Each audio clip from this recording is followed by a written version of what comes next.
Welcome back to the Tavern, friends. Before you recruit some minions for the battle, let me welcome you to episode 25 of Tavern Tales, a Hearthstone Battlegrounds podcast. I am your host, Simply Drunk, and tonight we're going to be taking a look at the recent patch that dropped on retail servers, that being patch 18.0.2, and the slew of changes that went along with that. We got a lot to talk about on that front because things are looking a lot different than what they were a couple of weeks ago. But before we Mm-hmm. can do that and introduce you to my co-host, let me just quickly take a moment to thank everyone who is joining us tonight on Twitch for our live show. And of course, thank all of our repeat listeners out there. So joining me tonight, as always, is my co-host Edinar and Ed. We wrapped up some games not that long ago, about like a little over an hour ago. We did some duo over on EU. That went fairly well. I mean, we didn't really have any like bottom four games, so that's a plus. We both got some lobby wins along the way. But looking back, how's the week been treating you, man? Pretty good. I've enjoyed it. I've been playing a lot of games. So not all Hearthstone, but I've been playing my fair share of Battlegrounds. So yeah, it's been going pretty good. How have you been? I know you've had a pretty rough week. I was sick for a couple of days, so I was out of commission for a couple of days there. But Battlegrounds, man, I streamed for close to 7 hours today before the podcast, and I got I want to say at least I think it was 12 games in on the main account, and we had like 3 or 4 over onto EU. So going in. I was still at like that peak that I was at from our last episode where I was like 69.96.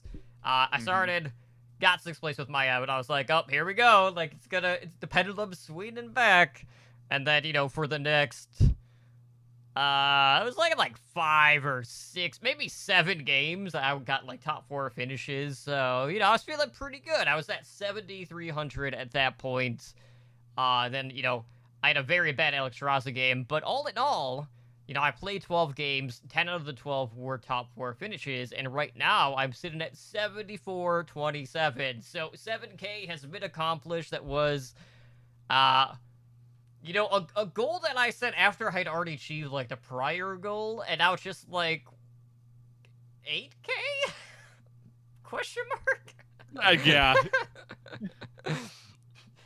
You're just like, is this gonna be a thing? Like, what's going on here? So, yeah, no, I mean, it's not like you didn't play, I don't know, like 7 straight hours of of Battlegrounds today. You played a few. But I'm never gonna get where you're at right now. I'm just not. I've come to terms with that. So good for you, though. It was exciting watching you do that. Yeah, it was an interesting series too because initially you hopped out and I was like, no wait, don't look, I'm running demon. That didn't go so well. I got trollers way too late in that front.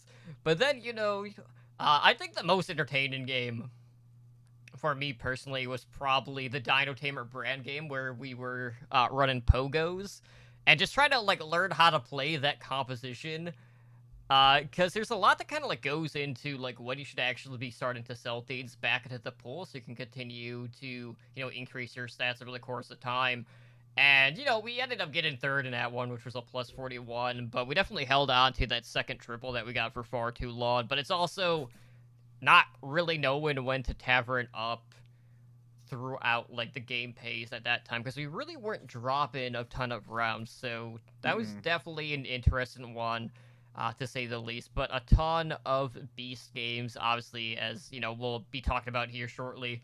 I did get a win with Murloc earlier, which a couple of weeks ago you're like, oh, G Totem, ooh, that's real impressive, because That's more of an outlier than the norm. Let's just be real there. Right, but in this case, Murlocs have taken a little bit of a fall from Little? grace. A little bit. Little? They're still they're present. They're presently 1, 2, 3, 4, 5, 6. The sixth best composition.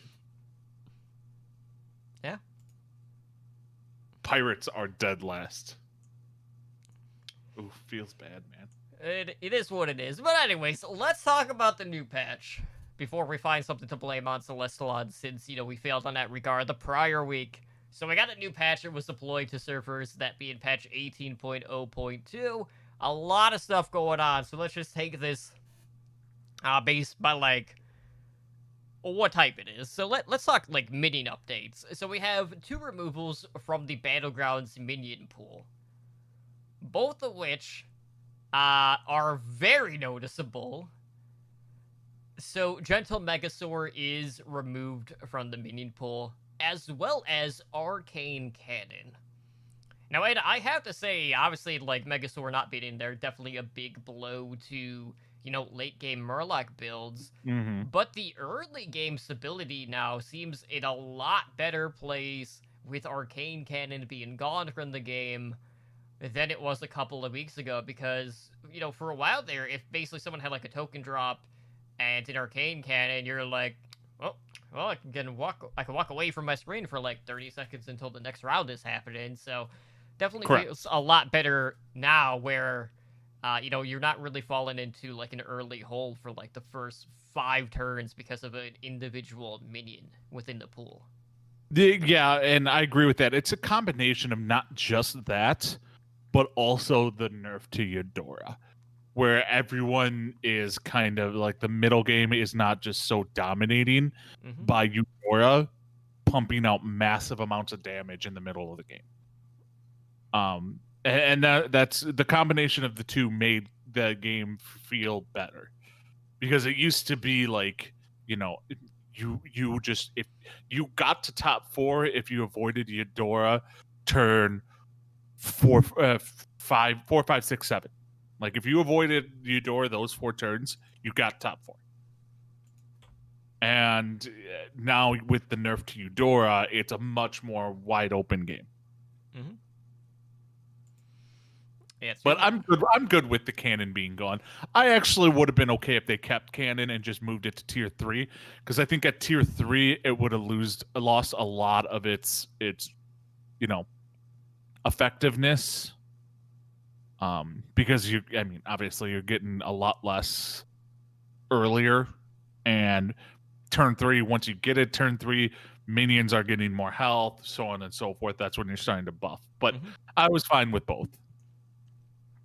All right, let's go up to, other minion updates that we saw here. A lot of movement here, whether it was buffs to individual minions, or minions either moving up or down a tier in regards to their overall cost. So, for starters, Rabid Sorrelisk went, basically, stay in Tavern 2, but they did give it a 1 more attack, so it went from 3 attack and 2 health, now at 4 attack and 2 health. And this is just one of many changes that we have seen with Beast in this particular patch. So all in all, I'm not gonna say this is groundbreaking by any stretch of the imagination. It does kind of free you up to get a little bit more snipe potential, and it's just more stats in the long run, obviously, since you kind of have a head start in this case. But I think where this is really going to be a little bit more prevalent is when you do kind of pair it with a pack leader, which also did see a change as well, going from Tavern 3 now down to Tavern 2, where, even at 3/3 for face value, if you're just talking about stats alone, pack leader is good regardless of what composition you were running with 3/3 alone, let alone, should you play any beast at that point, they also would get the plus attack. Yeah. The pack leader change, well, the Sourless change, that is inconsequential to, I think, the beast build. Just because you're not generally seeing Sourlisk included with a pure beast build. You're seeing it more in your Death Rattle builds. So, there may be one there early-ish game, but it's probably getting sold fairly quickly. So I think those are a horse apiece, but pack leader going to 2 was a big deal. It's definitely made the beast more meta. And I think it's nice because when you look at the tiers for beasts, it used to be okay. There were no real beasts at 3 that really were worth it. 4 you have like 1 that's worth it with Hydra, and then you get to 5. Mm-hmm. You know, and then you start to get some decent ones. So moving it to 2, and then I'll just tackle this with it is Rat Pack move from 2 to 3. You actually buff and nerf Rat Pack at the same time because you're nerfing it because there's going to be fewer Rat Packs in the game, which I think is good. But if you have that pack leader, Which you will. which you will, and you get a Rat Pack after that, that makes the Rat Pack that much stronger. And you know, it's making Beasts a good mid-game deck. But with the Beast mid-game deck, and this is where it gets tricky for people, is with the Beast mid-game deck, to play Beast endgame deck, you need to kind of flip over your board. Yeah, you to condense the death rifles that you have. Exactly. Like you need to you're like it's kind of like going from, I think the closest thing I can think of is when you're going from a token demon build and you get later on and you're like, well, token demons aren't going to really blow out the end game. I need big demons. Maybe trying to do that transition. It comes a little later than you would have to do the transition for demons. But yeah, it's definitely making for some very, very interesting beast games. I mean, I saw you play a bunch of beasts today. I did, and it felt really awkward because of the amount of death rifles that I kept getting and not knowing when to get rid of stuff.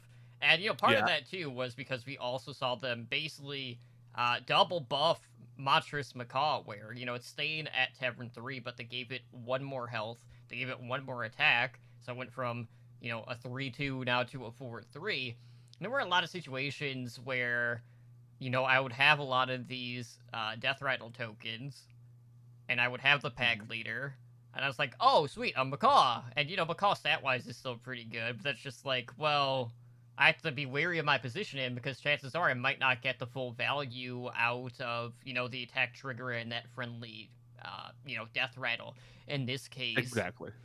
But it's definitely, you know, even more of a staple now when it comes to the late game. So I don't know if I would say we're fully back to the Macaw beast that we saw from the prior, not the last patch, but the one before that. But there's, I have to look at the compositions to see how much the differential is in regards to like the final like warband state. Yeah, to me, I think Macaw in present day beast, again, it's not a card you want in the mid game. It's a card you want to buy and store it, or buy it late game. So like the number 1 deck right now is the old Macaw beast. You know, you're talking Macaw, Goldrin, Hydra, Rivendare, Mama Bear. You know what I mean? That build.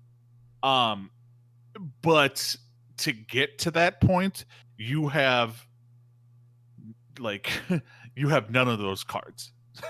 So you don't, like you said, there's so many beasts with death rattles that it's most of the time it's just not going to be good for you to run it mid game because, well, one, you can't have it attack first because most beast death rattles summon more minions, and it won't summon any minions because there's no room on the board. But you could run it with a N'Zoth, but then you can't run any of the other beasts with Death Rattle because the majority of the time it's probably not going to trigger the spawn. So it's definitely a card if you can buy it and stash it Or till you late game. If you're running beasts, Yeah, and like it still works fairly well in like menagerie type setups where even if you have like a Yes. spawn or a selfless hero, those are Hmm. still death rattles for you to trigger in this case. But yeah, it's just like the surplus of death rattles is definitely gonna take me some time to kind of like get used to. But we got more on beasts here in just a few. So in other changes, moving down from tier 5 now down to tier 4, we have Primal Fin Lookout, the Murloc that discovers a Murloc if you control another Murloc. Now, worth noting, you can only discover a minion from the current Tavern tier or below, so you can't, like, pop a Lookout and, run into an Amalgadon at this case if you are not Hmm. already, tier 6. But essentially, Ed, what this becomes is, you're still fishing for, your buff minions, or the importance of Toxfin now is can't be like understated now because you have no Megazord in the pool to kind of pull from in order to get that. So even if you are pulling into excess poison here, the value is still going to be there. But it's kind of interesting now. There are going to be a lot of important pieces for you if you are going Murloc that you would have to stay at 4 for, where all of a sudden like Amalgadon for Murlocs kind of took a hit here. Like unless you're like Hmm. minimum are running a Gold Grubber on top of your Murlocs, where you would get that extra adapt in this case. But outside of that, it's kind of a crapshoot right now for Murloc.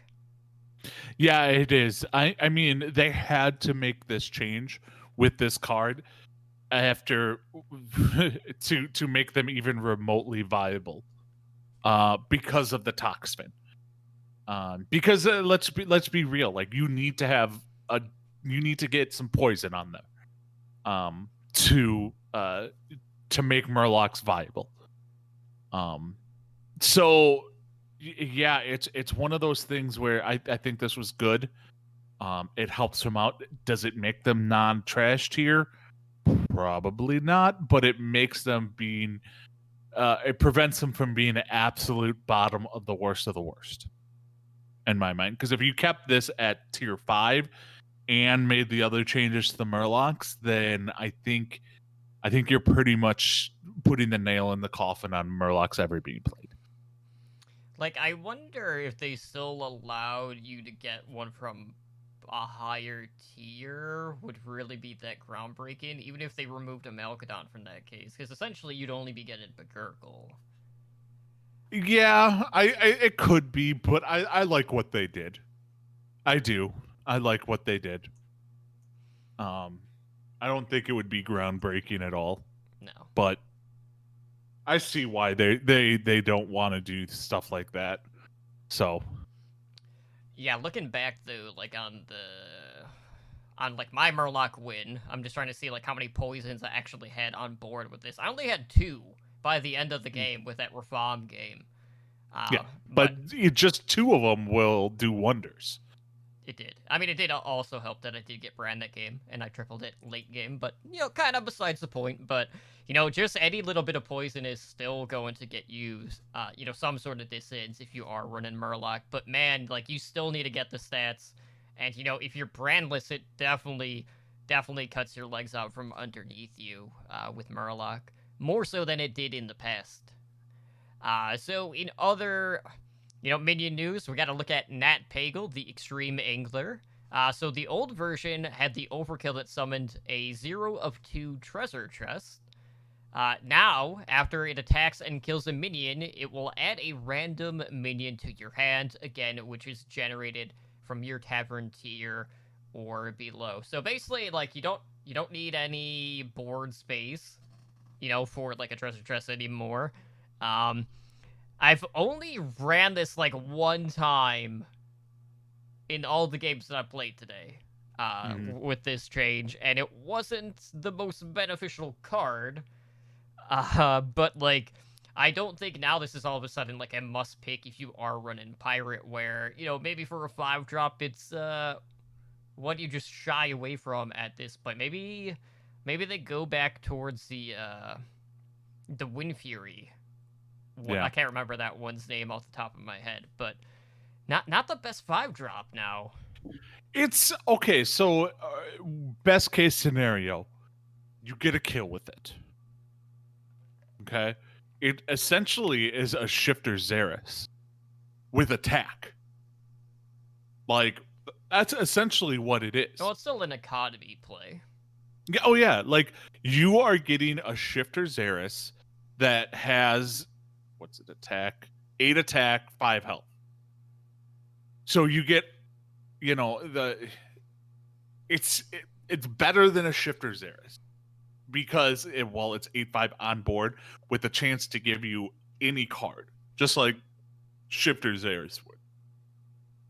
So it's worth it. Will I say this is like a must pick? No. But it's definitely going to be one of those. If I'm tripling on tier 4 to get a 5, and it comes up, I might pick it over some of these other 5-drop cards. Like if a brand shows up and I'm not playing Battlegrounds, why the hell would I play a brand? Same with Rivendare with Death Rattles. Like a lot of the tier 5 cards are niche cards. And you may not have something that you need for the comp you're running, where Nat Pagal, while it works best in Pirates, can fit into any comp. Yeah, I think like for the pirate tribe case though, obviously you're gonna get more value if you do have a captain on board, so that 8 attacks suddenly becomes 10. So the likelihood of you actually getting that sniper a kill in order to obtain, that extra card in your hand does, increase pretty substantially there. I like it. And the reason they did change it is because it was starting to become a little bit oppressive. Well, yeah, because you'd get like a gold minion on board. Well, it's not only that, but like, you do that and you get like a boat or something like that, and it just completely screws you. So yeah, it's definitely something, I'm looking at some of these 5 drops and it's better than a lot of them. If you're not running, like if you were just looking for run of the mill, like if none of them directly impact you, it's definitely a card that I think will benefit you the most. Because like you're looking at Bronze, Rivendare, if those don't work. Hogger, if you're not playing Pirates, not so much. Ironhide Direhorn, perhaps. Junkbot. Okay. Begurgle, obviously. Late Fang Enforcer, one that you would probably pick over this. But then you have like Mal'Ganis, Mama Bear, Murzon, Razorgore, Seabreaker, Sneeds, Strong Cell, Void Lord. So it's like it's a lot of niche cards where this is one that can fit into all of them. So don't discount the new Nat Pagal. I think it's very good. And I would pick it over a lot of cards in tier 5. All right, so we have 2 more beasts that we need to talk about. One of which got brought down from tier 6, now down to tier 5, that being the Mama Bear. Now, they did tweak the stats across the board, so before, you would have 5 attack, 5 health, and then anytime you would summon a beast, it would also give it +5/+5. Now that it is at Tavern 5, all the numbers are 4 across the board, so you got 4 attack, 4 health on the Mama Bear. Then anytime you summon a beast, it also gives it +4/+4. Now, on the other hand, we also have a change to Goldrin, who they buffed, where the Death Rattle went from +4/+4 to now giving your bees +5/+5. And not to say it, like, whew, you definitely feel the Mama Bear presence in every lobby. Yes, you do. But what they essentially did is flip-flopped Mama Bear and Goldrin. From what Goldrin used to be to like they even give the same buff. Now the difference is one is when you play beasts and not on Death Rattle. And I feel that they got this right. I feel that Death Rattle is stronger than playing it originally, because you you pair Goldring with Rivendare, it's already better than a Mama Bear could be. But what it has done is it's made Rat Pack a late game card, where it used to not be. So it's definitely something you're feeling the impact of this Mama Bear being tier 5, and I think it's good, and I don't think it makes beasts oppressive at all. Because it's the thing is if you're not getting the right beasts, it's not truly worth it all that much to have the Mama Bear there. Like if you're not getting that Rat Pack or that Hydra, it's not really being that efficient. But once you have those, then it becomes real good. So I'm a fan. I'm definitely a fan. And the other thing is, if you don't get it early on when you're in tier 5, it also becomes very less useful, because by then you're not playing many new beasts for it to boost. Right. So I think they made the correct call here with the beast. All I know is it's a lot of beast changes, And it needed it. Beasts was in just a god awful state after they made the Goldrin change last time. And this change made Beasts, like I'm just looking here, Beast is far and away the #1 composition right now. Strange. Like, the Beast composition is averaging top 4 across the board. Dragons are the next best, followed by Token Demons, Divine Shields, Mechs, Murlocs, Big Demons, Menagerie, and then Pirates. So, Beast is back with a vengeance, and I like it. Because it takes a little bit more skill than lucking into Brand Megasaur. That's really what it used to come down to. Just, I lucked into Brand Megasaur. I win. All right, let's talk Battleground Heroes. We got a couple of updates here. Lady Vosh removed from the hero pool. I never played her. I honestly don't think I have either, because we would look at the stats and we were just like, jeesh. Wait, am I losing my mind? We talked about the arcane cannon being removed. Did we talk about Gentle Megasaur? We did. I mean, I mentioned. Oh, we did. Oh, okay, I did. I was talking more about the arcane cannon and Gentle Megasaur. All right, I just wanted to make sure. I was like, wait, did we go over that? You know what? I'm losing my mind. Well, speaking of things that we went over last week, possible fixes to Eudora. Hey, look at that, we got one. Woo! Called it. We did it. So they changed Eudora for the buried treasure. So you now don't get a golden minion until dig number 5, which, of course, it used to be 4 digs. So, pat ourselves on the back. We got that one right. So, feels good, man. And, Ed, I'm looking. You're scrolling through, wondering, okay, how far has Eudora fallen? She is top of the bottom tier. She is no longer a good card. 5 digs is just too long.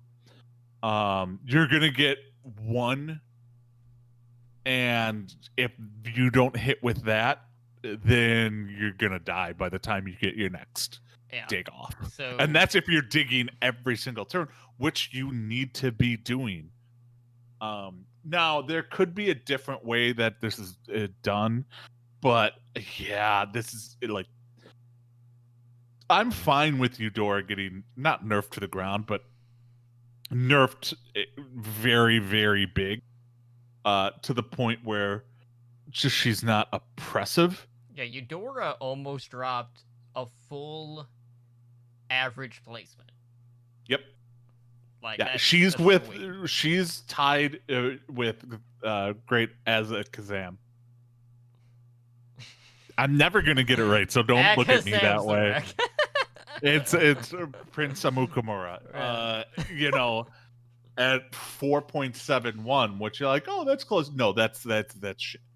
It was 3.75 Mm-hmm. in the last patch. That's I have not played Eudora yet, for obvious reasons. Maybe like on the EU account, when we're just digging around, I'm sure I'll try it just to see how it feels. But Eudora's in my lobby, not been faring too well in that case, but that's not been the case for the next hero we're going to talk about, who kind of, I still don't believe that the hero power cost was ever an issue, but you know what? They keep changing it anyways. So again, they have tweaked the gold cost of Gonna Be Rich, which is the Reno Jackson hero power. God is the 2 cost. Now it is 0 cost. And all of a sudden, Reno starts to rear his head near the top of the tiers. And it's interesting. Like, what a turnaround. And, a lot of people have been picking him in the lobbies. He's been one of the top picks, if not the top pick, of the current patch. Oh yeah, he is the top pick. 70% of the time he's being picked, and the reason being is someone's like, well, it just changed the hero power. Well, that means that when you gold into a 5, or gold into the right 4, or even gold into a 6, you can instantly turn it golden, and that's better than having to wait a turn to turn something golden. Never underestimate the power of them moving, as we will get to. Never underestimate the power of changing a hero power to nothing, because all the things, everything opens up when it's that case. So I figured this, like, didn't they start off at like 4? It did. So it went from 4 to 2 to 0. But I think Reno's in a good place. He's right in the dead smack in the middle of tier 2, which is fun because he's a fun hero. He's just fun. So I like this change. It was overall a really good change. All right. So let's talk about the one that probably has been the most surprising. which I read, I'm like, whatever. All right. Okay. Boom, wrong. So speaking of 0 cost hero powers, Reborn Rights for the Lich King went from a 1 cost down to a 0 cost, which of course gives a friendly minion reborn for the next combat only. So again, like, it's been a while since we've had it where, it would only be like your left-right minion or whatever the hell it was, or leftmost minion. Now, it's been free range essentially for quite some time now. Now it costs 0 gold, and the possibilities are a lot better now because you're not having to, just save that 1 gold for your economy in order to use your hero power, where now you get that extra roll. Maybe you could get, a key card frozen for your next turn. And Ed, you were telling me, like, all right, who do you think is like on top right now or whatever? And I was like, and I'm like, you won't guess it. You will not guess it. So what this did essentially is, all right, here's the best way I can describe it. You know how Yogg-Saron has like an insane early game? Statistically, Lich King is better than Yogg in the early game. Okay, I'm looking at looking at the win rate for Lich King. He actually, and this actually might require a nerf, but he does not have a round below 50% win rate. Now, that's insane. I do want to mention on HS Replay that goes up to turn 16. If you're going past turn 16, you're in the top 2. Okay, but like turn 1, 95% win rate.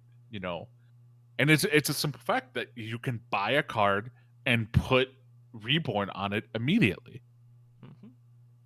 And death rattles, as much as we want to say like you know, beasts are meta right now, it's not really beast, it's death rattle cards. Not really death rattle like a whole board built around all death rattles, but like death rattle cards are what is key to this game right now. And that's why Reborn is so strong. Because if you look at it, like what's the top beast builds? What's the card that kind of makes it tick in the end game? Well, that's Goldrim. Like that's a death rattle. With dragons, one of the cards that makes it go right now, Nadina, death rattle card. I think the only one that doesn't rely on death rattles is demons. So it's one of those things where I'm shocked at how drastically this turned around. You forgot pirates, but whatever. Okay. They don't have any. I'm sorry, I didn't scroll down enough. For that to be the thing. And even with like divine shields or mechs, well, mechs obviously. Well, mechs is more for refreshes anyway. Yeah, and divine shields, like you are definitely running Mechano Egg with that. So like this is such a great card, a great hero, that making it cost 0 is just redonkulous. Yeah. So I mean dragons especially.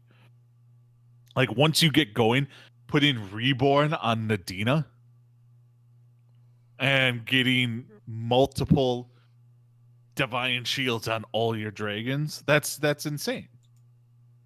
So it's definitely a really good, and I don't think we quite realized it. I don't think anybody quite realized it, but it is redonkulous.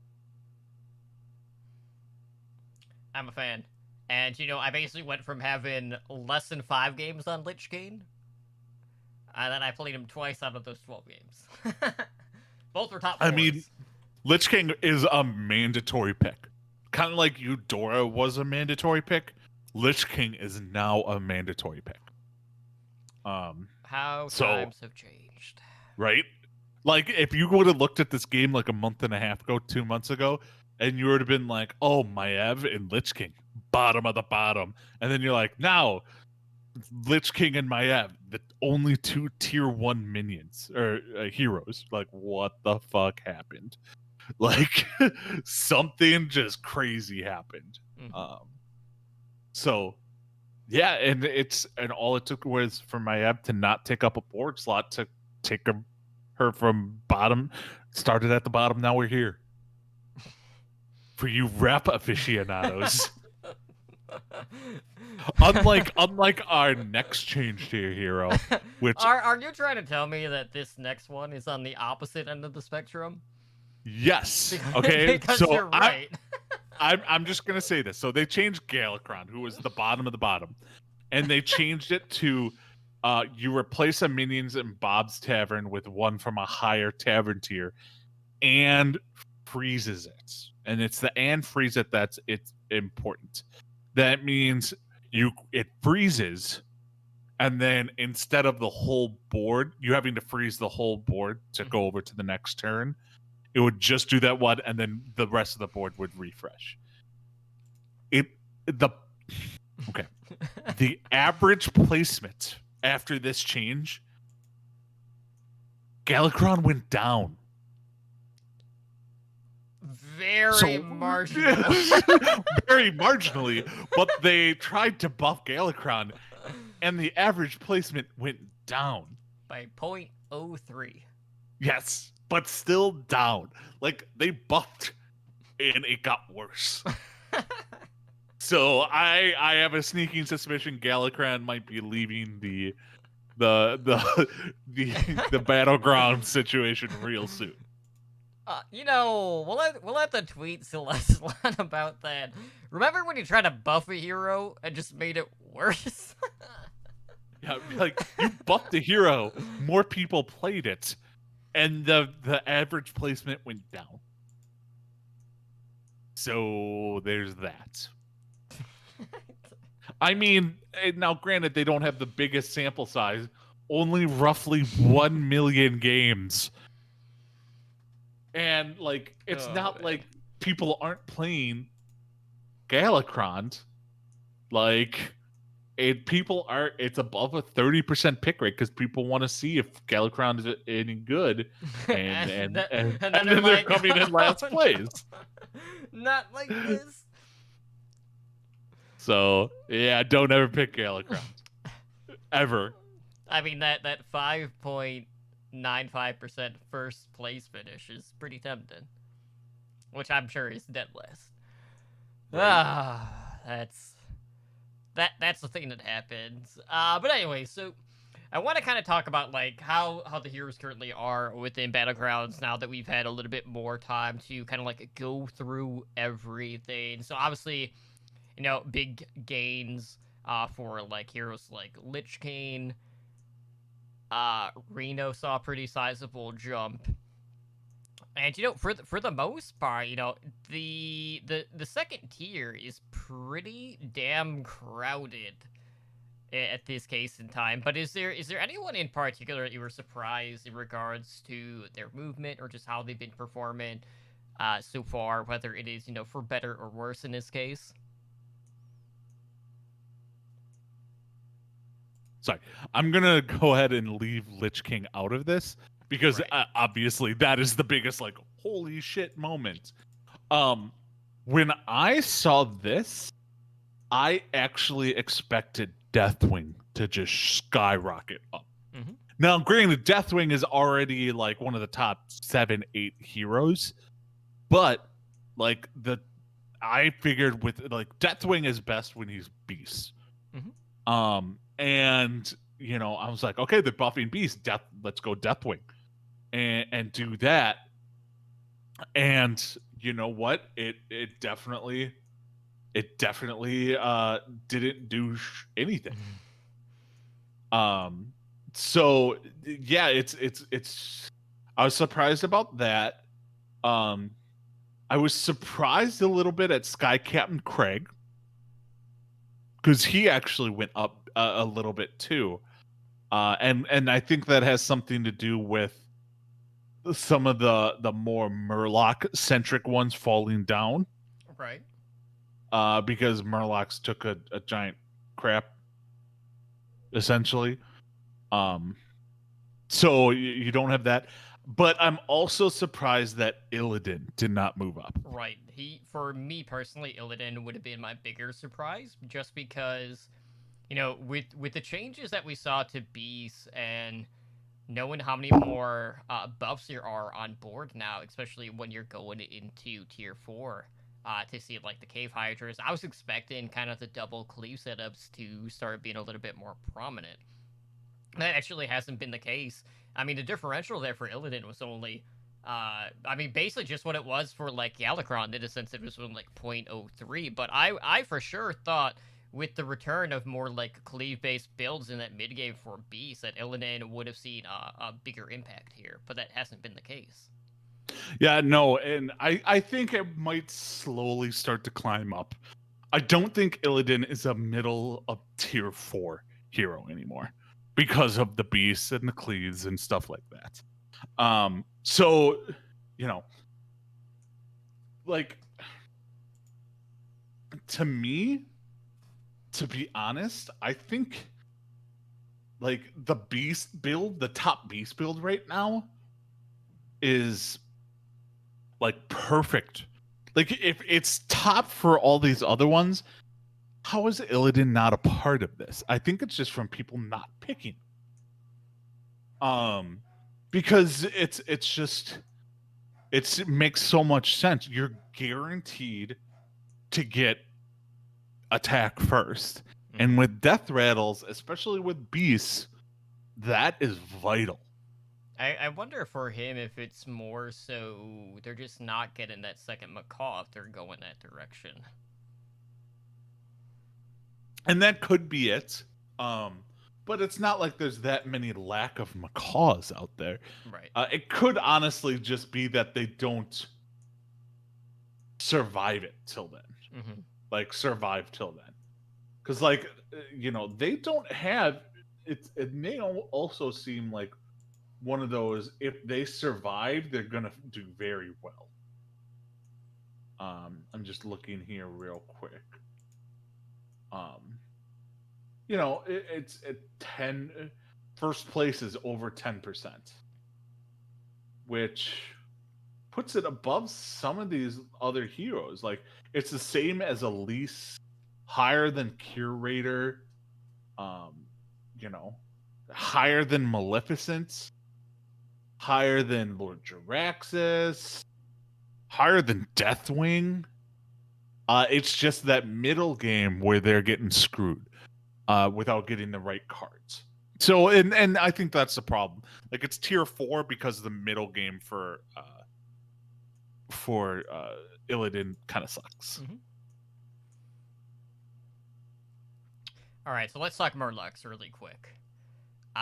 So obviously Murlocs saw quite a bit of changes here. But if you're looking at like average placement differentials here between like the past week going into this current patch, I don't think it's as substantial as a lot of people would make it out to be. But they basically went from like I think like over like 22% this past week in regards to like first place finishes, to a more noticeable like 18.5% around there. But a lot of people are still running Murlocs when you just look at the popularity of the compositions. But you're kind of at this point now where the Amalgadon isn't quite getting the same amount of value that it used to with the Murlocs. You're obviously not having as much luck with the poisons. So do you think like there's a threshold here when it comes to the poison count that you feel like kind of like tilts the scale now in order for you to actually like make that run to a first place finish in these lobbies? I mean, here's the thing: you need to get a brand mandatory, and you need to get a good amount of poisons, and that's a lot of ifs. The reason we're seeing so many Murloc people going Murloc is the same reason. Well, there's a couple reasons. One, people are still hoping and don't follow patch notes, because that's a legit thing. If people don't follow patch notes, they don't realize that the Megasaur is no longer in game. Okay, because they don't have an in-game patch notes like Overwatch might. So there's that. Also, there's so many Murlocs early game that sometimes people just end up having boards full of Murlocs, and they feel like they need to stick with them because they have a board full of Murlocs. And that's troublesome in itself. So yeah, you need to be aware of your situation. But yeah, they're in a bad place. They really are. And I don't think it was the poison that really does them in. I think it's more they losing the divine shield. Yeah, it's interesting too because when you look at them from a composition standpoint, the play impact of their minions is actually pretty significant when you compare them to the field. I think really the only ones that kind of come close here would be like Calicos or like Nadina for dragons. But Lookout's importance now is really through the roof here.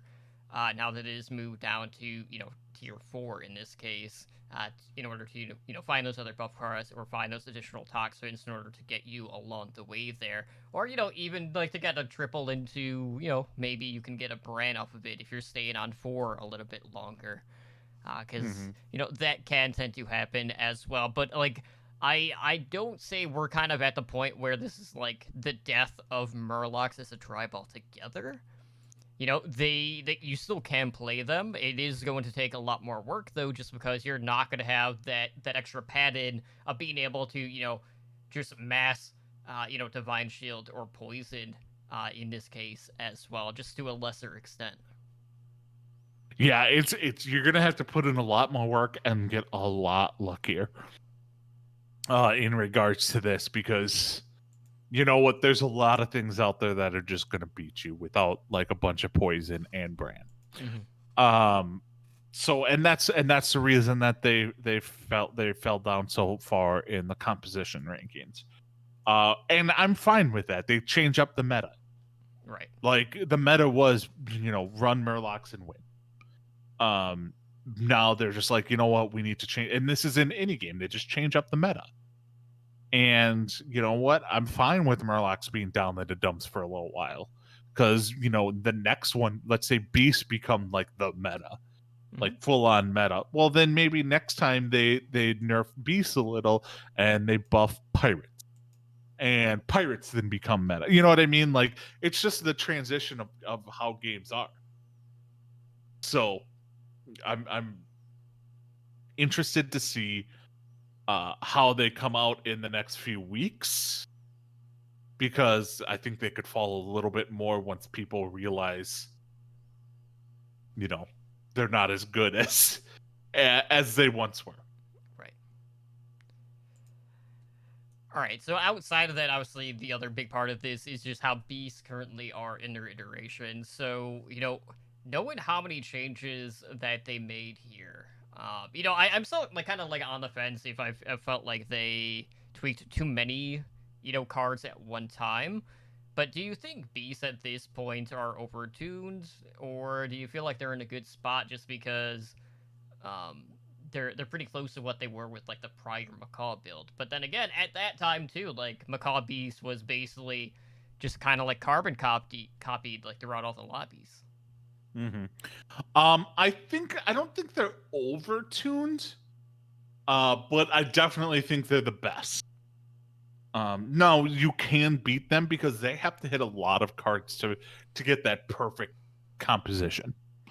But they're strong throughout the whole game. So they're a little bit stronger than I think people would want, but it's also you need something like that. You need to there's no way they're ever going to make all hero, like all classes, subclasses the same, Mm-hmm. like equal. There's always going to be one. So you know what? And this isn't, oh my god, they're running beasts, I might as well concede. Kind of like you would if like, it's, like some of these Murloc games back in the day, you just be like, nope, I can't compete with that. I concede. You're just like, I'm done. Like I'm not beating Divine Shield, Poison, 60/60s. Like it's just not happening. Right. So you know what? I like where they're at right now. Ask me again in 2 weeks. Right. When everything kind of settles at that point. Mm-hmm. So outside of that, of course, this would lead us to our mandatory time of the week, where we have to blame something on our favorite celestial dragon, of course, that being Celestalon. And I'll be honest, Ed, this is another week where, I had a pretty good run today. So it's just like, it's like, okay. All I know is, like, in some of those games, and this even happened in some of the games that I won, there were, like, 3 occasions and 3 different games on 3 different heroes where I lost, like, 5 or 6 rounds in a row. And, just that feeling is so deflating. Now, granted, with Reno, I was able to turn that around in the mid game. I proceeded to win like 7 of the last 10 round, like at least 8 of the 10, I think, to like close it out. So that worked out fine. But there were other games where it was just so much damage in the mid game that I just couldn't recover. That was very evident in the Alex Ross game because I didn't take a round until like 6 or 7. In this case, and I know my Toki game as well started pretty damn rough as well until I basically got to like tier 4. So it's just those like streaky moments where you start to lose rounds, and then you kind of get to that point where you just feel like you're getting kicked while you're down, and it's just like, all right, like on to the next. Not a good feeling, man. No. my blame Celestalon moment is not. We talked about it already. Okay. It's not like I'm not going to blame him for any of my games because I had nothing crazy bad happen to me. But I am going to blame him for buffing a card and them doing worse with Galaground. Like, really? Really, dude? You buff a card and it actually loses rank? Come on now. You're better than that. I'm tweeting him right now. So, yeah, be like, you buffed a card and you did nothing. I gotta put the smirk emoji, and then I'm good. So, that's mine. Okay. Alright, I got my tweet up. Alright. Alright. So yeah.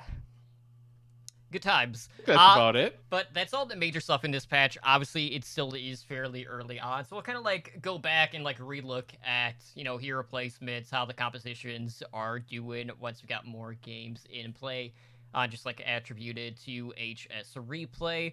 But a lot of fun stuff happening in Battlegrounds, a lot of stuff for you guys to check out. So make sure that, you know, you log in, get your game updated, test out all the new stuff, and let us know if you think Murlocs are gone and forgotten about at this point, or, you know, whether beasts are overtuned. But that will do it for us here tonight.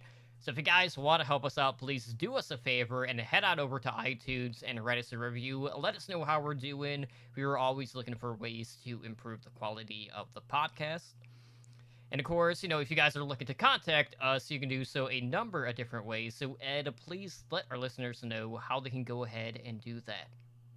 All right, so you can email us at taverntalspodcast@gmail.com. We are on Twitter, and that's at taverntaleshs. We also stream live on Twitch at twitch.tv/taverntaleshs every Thursday at 5 p.m. Pacific. We do have a Discord at discord.me/OWLN show. You can follow me personally on Twitter, and that's at Edinar83, or on Twitch at twitch.tv/Edinar. Totem, where can they find you at?